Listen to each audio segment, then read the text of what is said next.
Hola, estimados amigos y hermanos. En esta oportunidad quisiera comentarles antes de transmitir este video de esta reflexión cristiana, que estamos en las plataformas tanto de YouTube como de Facebook, como la página llamada Deleitándonos en la Palabra de Dios. Les invitamos pues para que nos acompañen en este ministerio y que vean nuestros videos, nos comenten y si pueden nos recomienden para que más personas nos puedan conocer. De esta manera van a engrandecer este ministerio. Hacerlo, suscribirse, darle me gusta, compartir, son acciones totalmente gratis, no requieren ningún esfuerzo económico de parte de ustedes, pero a nosotros nos ayudan mucho para que nuestra página siga creciendo. Bueno, diciendo de esto, quisiera compartir con ustedes el mensaje de esta oportunidad que la vamos a encontrar en el libro de Mateo capítulo 5, versículo 3, pero vamos a leer del 1 en adelante para encontrar el contexto. Dice así: viendo la multitud, subió al monte y sentándose vinieron a él sus discípulos, y abriendo su boca les enseñaba diciendo: bienaventurados los pobres en espíritu, porque de ellos es el reino de los cielos. La palabra bienaventurado significa feliz. Una persona que pese a las circunstancias que le rodean, es una persona muy feliz, muy contenta, muy positiva, muy llena de Dios y de su Espíritu Santo. Y porque la felicidad, hermanos, no está sujeta a las circunstancias de la vida. La felicidad que el mundo o las personas que no conocen a Dios practican es así, ¿verdad? Si tienen dinero, están felices. Si tienen una buena esposa, un buen esposo, unos buenos hijos, unos buenos familiares, un buen apellido, un buen estatus social, si tienen posesiones materiales, vehículos, casas, etcétera, si tienen dinero en las cuentas bancarias, en su bolsillo, estas personas se sienten cómodas y felices. Pero, ¿qué pasa si lo pierden? Si todo lo que ellos han construido y por lo que se consideran felices, de un día a otro lo pierden, ¿qué queda de ellos? Solamente tragedia y dolor. En cambio, para el creyente, la felicidad radica en el hecho de amar a Dios y de estar en una buena armonía con Él. Y eso nadie lo puede quitar. Nos pueden quitar en este mundo nuestras posesiones, nos pueden robar nuestro dinero, nos pueden quitar nuestros empleos, nos pueden quitar nuestros bienes materiales como terrenos, casas, vehículos, etcétera. Nos pueden quitar nuestra salud, nos pueden hacer muchas cosas. Aún nuestro buen nombre nos lo pueden quitar. Hoy en día la gente habla y hasta puede decir aquella persona es un delincuente y aunque esto sea totalmente falso, aún nuestro buen nombre, nuestra reputación no la pueden quitar. Sin embargo, lo que no pueden quitar es nuestra relación con Dios. Y por eso es que eso es nuestro, porque Dios nos lo ha regalado. Es un regalo que Dios nos ha dado y nadie nos lo puede quitar. Hay un cántico muy bonito que dice, el gozo que tengo, el mundo no me lo puede quitar, y no me lo puede quitar porque Dios me lo dio, y es cierto, es algo que Dios nos regala, y eso nadie lo puede quitar, aún en circunstancias bien adversas. Dice que en la Biblia se encuentra el caso de dos discípulos del Señor que estaban presos. Estaban presos por su fe en Cristo Jesús, por su dedicación, por su creencia en Cristo. Y sin embargo dice que a medianoche ellos cantaban cánticos de alabanza a Dios. ¿Por qué? Porque aún con cadenas, con maltratos, con hambre, con frío, con desprecio, con torturas, estando en una cárcel, ellos nunca perdieron su comunicación y su comunión con Dios. Y eso es lo que los hacía felices. Por eso es que la Biblia dice: bienaventurados los pobres en espíritu, porque de ellos es el reino de Dios. Miren, a nadie le gusta ser pobre. A mí no me gusta ser pobre. Creo que mentiría alguna persona que dijera: no, yo quiero ser pobre. Creo que a nadie le gusta ser pobre. Sin embargo, de la pobreza que está hablando aquí el Evangelio, Cristo mismo en el mensaje del Sermón del Monte, no es una pobreza de índole material. de no tener dinero en el bolsillo, no tener cómo comprar ni siquiera una tortilla con un pedacito de queso para comer. La pobreza de la que habla la Biblia se refiere a una pobreza de índole espiritual. ¿Y cómo es esto? Muy bien, aquí lo vamos a explicar. La pobreza de la que habla la Biblia es una pobreza tal que nosotros no tenemos nada. Y en eso no se diferencia con la pobreza material. No, nada. Son iguales. Pero ¿cuál es la diferencia?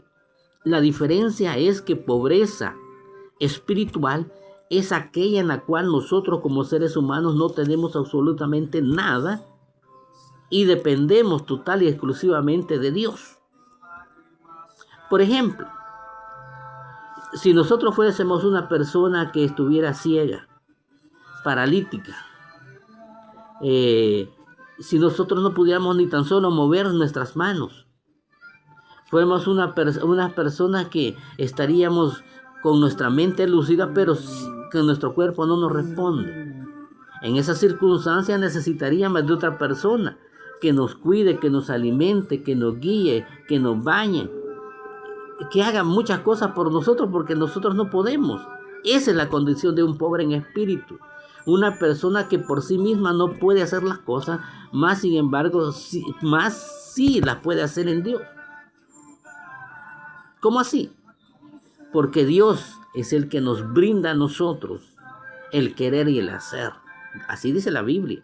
Aún hasta el deseo de agradarle, el deseo de buscar su palabra, de buscarlo a Él y de adorarlo y de querer tener comunión. Aún hasta eso es provocado en nuestro corazón por Dios mismo a través de su palabra y su Santo Espíritu. En otras palabras, nosotros no tenemos nada que aportar más nuestro corazón contrito, arrepentido por todos los miles de pecados que cometemos a diario. Ahora bien, es ahí donde trabaja realmente Dios. Hay un dicho que dice que el vaso que más se llena es el vaso que está más vacío. Y es cierto en este caso. ¿Por qué?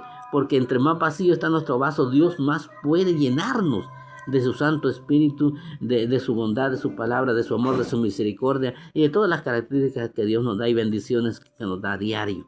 Esa es una pobreza en espíritu en la cual nosotros no aportamos nada de nosotros, porque si aportáramos algo se convierte en algo de orgullo, un punto de orgullo, ¿verdad? Por ejemplo, si de nosotros proveniera la fe, dijéramos, yo tengo más fe que el hermano, y empezáramos a ver a los demás debajo de nuestros hombros, empezáramos a ver para abajo. Si el amor proveniera de nosotros, entonces nosotros dijéramos, no, yo tengo más amor que aquellos, miren, aquellos no hacen esto, y sin embargo yo hago esto, y nos aflorara en nosotros el orgullo. Lo mismo podemos decir con cualquier obra, el predicar, el cantar, el asistir a las reuniones, el ayudar a nuestro prójimo, el tener confianza y fe en Dios, etc. Hermanos, un pobre en espíritu es una persona humilde que sabe que todo se lo debe a Dios, que sin Dios no somos nada, que Dios nos da la vida, el aire que respiramos, nos da nuestra inteligencia para que amemos, para que razonemos y para que hagamos decisiones a diario. Nos da el libre albedrío para que nosotros decidamos entre el bien y el mal. Hermano, todo eso nos lo da Dios. Nosotros no ponemos absolutamente nada. Fíjense de que comúnmente la gente piensa de que ser salvo depende de aquellas personas que son buenas. Y cuando uno les habla el evangelio a la mayoría de personas, comúnmente dicen, mire, pero yo no le hago mal a nadie. Fíjese que yo cuando puedo yo ayudo. Mira, aquí los vecinos me conocen que yo soy una persona bien amorosa, ¿no? Hallando en todas las actividades de la directiva, que miren, yo si me llaman, pues yo con todo gusto les ayudo, yo no ando molestando a la gente, etc. Sin embargo, ser pobre en espíritu significa, como dijo el apóstol Pablo más adelante, dijo, no por obras para que nadie se gloríe. En otras palabras, nosotros no vamos a adquirir, a comprar o a ganar el cielo a través de nuestras buenas obras. No, al contrario, las buenas obras las hacemos porque ya Dios ha actuado en nuestra vida, en nuestro corazón, en nuestros pensamientos, en nuestra vida, y nos ha hecho cambiar. Después de ser un arbolito, eh, allá en el campo, un arbolito allá silvestre que no da absolutamente nada de fruto, Dios nos ha convertido en un árbol frutal. Y la savia de Dios, el poder de Dios que actúa en nuestras vidas, hace que demos fruto para honra y gloria de Él. Así son las cosas. Si una persona, si nosotros conocemos a una persona entregada a Cristo, muy devota, muy amorosa, muy misericordiosa, una persona que da mucho fruto, que hace el bien, una persona que aún hasta la gente del mundo reconoce y dicen, no, miren, de todos los vecinos yo de esta colonia, a quien veo a un fulano de tal, porque él sí vive el evangelio. Si encontramos una persona así, no es porque esta persona sea grande, sea buena, sea una excelente. No, es porque Dios trabaja en él. Y lo que hace esta persona es permitir que Dios trabaje en nosotros. Fíjese de que por eso es que la Biblia a nosotros nos compara como una masa de barro. En muchos párrafos de la Biblia nos compara como a barro, en donde Dios trabaja con sus manos haciendo lo que Él quiere. Y es allí cuando funcionan las cosas, que nosotros permitimos que Dios nos moldee, que Dios haga lo que quiera con nuestra vida, con nuestro intelecto, con nuestro sentimiento, con nuestra voluntad, con nuestro ser. Dios pues nos hace conforme a lo que Él quiere. Eso es ser pobre en espíritu, en el cual nosotros no ofrecemos ninguna resistencia, más que permitir que Dios trabaje a gusto en cada uno de nosotros. Fíjense de que los que trabajan artesanalmente con barro, ellos, y no me dejarán mentir, son personas que saben que hay barro que es bien moldeable. Es facilito trabajar, pero hay barro que cuesta, son duros, se deshacen, por más que se trate de moldear, se caen.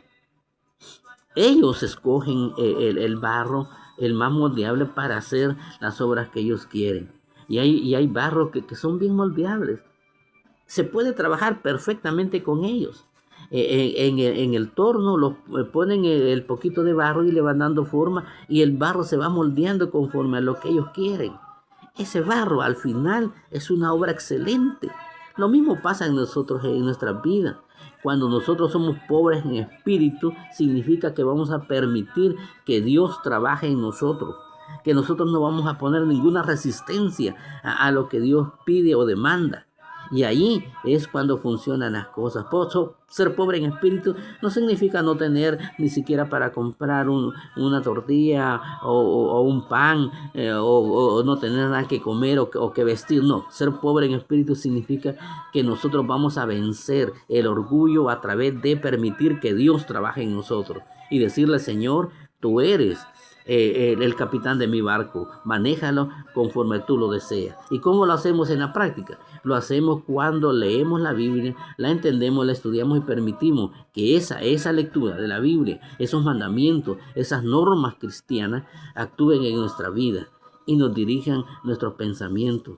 Por ejemplo, yo digo, la Biblia me dice, airaos pero no pequéis, no se ponga el sol sobre vuestro enojo. Ya en la práctica, traduciendo esa lectura en mi vida, significa que aunque hayan situaciones bien adversas, que me tienten pues a actuar mal, como cualquier persona podría actuar, yo voy a tener mucho cuidado porque hay un mandamiento que me dice, no pequéis con la ira, con el enojo.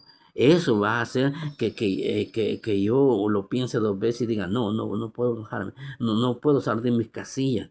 Voy a contar hasta 10 si es necesario, a 1000 o hasta donde sea, pero yo no voy a pecar, no voy a ser como el que me está provocando o la situación que me está provocando a esta situación, ¿verdad? A esto salir de mis controles y llenarme de ira. Es allí pues en donde la Biblia trabaja en nuestra mente, cuando permitimos que Dios nos diga y nos enseñe qué hacer en determinadas circunstancias. Fíjense de que las tentaciones se dan todo el tiempo, a cada rato, a cada instante, aún en nuestra casa, pues alguien puede decir, sí, yo casi no salgo de la casa, miren, yo me quedo en el sofá viendo televisión y no molesto a nadie, pero aún, aún en nuestra casa hay tentaciones de qué? hay tentación de estar cómodo y no ayudar al prójimo, de que no nos importe, pues, si la gente come allá, que coma, si vive allá, que viva, que hacen esto o lo otro.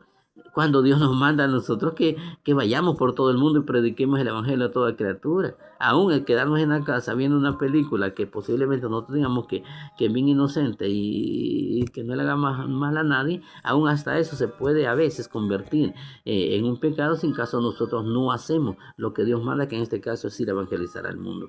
Pero bueno, este es un caso extremo. Lo que yo trato al final de decirles, hermanos, es que por todos lados vamos a tener tentaciones y provocaciones de parte del maligno.